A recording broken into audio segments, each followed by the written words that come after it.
और ग्वालियर में अब तक का सबसे बड़ा डिजिटल अरेस्ट सामने आया है। दरअसल बीएसएफ में पदस्थ इंस्पेक्टर के साथ वारदात हुई है। इस डिजिटल अरेस्ट की ये वारदात हुई है। 1 महीने तक डिजिटल अरेस्ट करके रखा गया है बीएसएफ के इंस्पेक्टर को और बदमाशों ने 71 लाख रुपए बीएसएफ के इंस्पेक्टर से वसूले हैं। मनी लॉन्ड्रिंग के मामले में पत्नी और बच्चों को फंसाने के नाम पर धमकाया गया। इंस्पेक्टर ने जमीन बेचकर यह रकम चुकाई है। क्राइम ब्रांच पुलिस ने मामले की जांच पड़ताल शुरू कर दी है।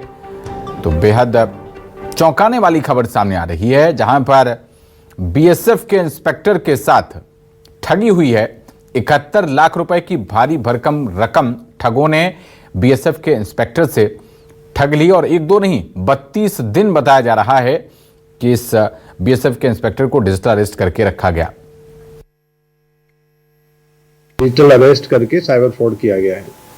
ये जो पीड़ित व्यक्ति हैं वो मिस्टर अवसार अहमद हैं। ये बीएसएफ टेकनपुर एकेडमी में इंस्पेक्टर के पद पर पदस्थ हैं। दिसंबर के फर्स्ट वीक में इनको कॉल्स आए कि इनका आधार कार्ड का यूज करके जो सिम ली गई है और जो अकाउंट्स यूज हुए हैं उसमें फ्रॉड हुआ है और उसके तहत करप्शन एजेंसी जांच कर रही है। इस पूरे प्रोसेस में इन्होंने काफ़ी जो इनका बैंक में अकाउंट था उस अकाउंट को ट्रांसफ़र किया अलग अलग अकाउंट्स में।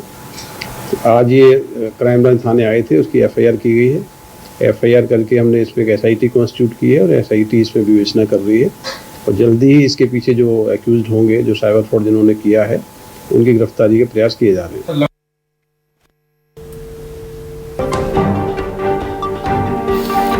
और खबर पर ज्यादा जानकारी के साथ हमारे संवाददाता कर्ण मिश्रा जुड़ रहे हैं। कर्ण, आम आदमी की तो ठीक है, लेकिन जो खुद व्यक्ति इंस्पेक्टर हो, बीएसएफ में हो, कानूनों की जानकारी रखता हो, उसके साथ इस तरीके का मामला बेहद चौंकाने वाला है।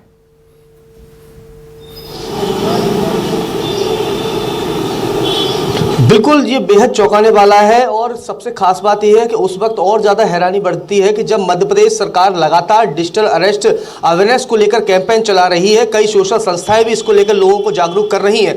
यहाँ तक कि अब आम व्यक्ति की कॉलर ट्यून पर भी सरकार के निर्देश पर जागरूकता की जानकारी जो है वो दी जा रही है। उसके बावजूद डिजिटल अरेस्ट का ये मामला बेहद चौंकाने वाला है। अभी तक की जो जानकारी सामने निकल कर आई है कि बीएसएफ में पदस्थ अवसार अहमद जो कि इंस्पेक्टर हैं, उत्तर प्रदेश के रहने वाले हैं, उनसे 71,25,00,000 रुपए की ये डिजिटल अरेस्ट के जरिए ठगी की पूरी कार्रवाई जो है वो अंजाम दी गई है। और जिस तरह की अभी तक जानकारी पूरी निकल कर आई है कि ये 34 ट्रांजेक्शनों के माध्यम से 71,25,000 रुपए की रकम जो है वो डिजिटल ठगों ने जो है उनसे जब्त की है।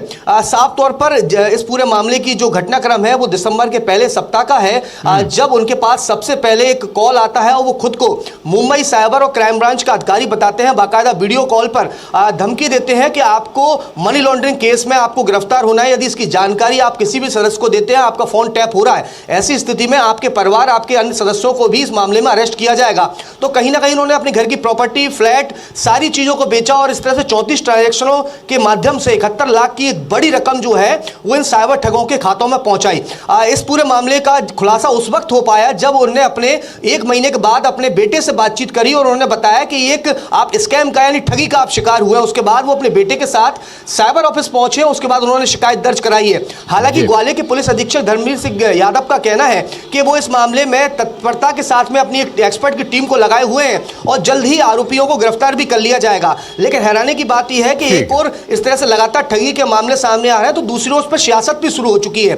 कांग्रेस पार्टी के जो प्रदेश अध्यक्ष हैं जीतू पटवारी, उन्होंने भी ट्वीट करके इस पूरी घटना को लेकर कहीं ना कहीं सरकार पर निशाना साधा है और कहा है कि प्रदेश के जो जिम्मेदार हैं वो कहीं ना कहीं इन ठगों के षड्यंत्र को तोड़ें कहीं ना कहीं। जी बिल्कुल, आप इस पूरे मामले पर नजर बनाए रखिएगा। कर्ण, बहुत शुक्रिया इस अहम जानकारी के लिए आपका।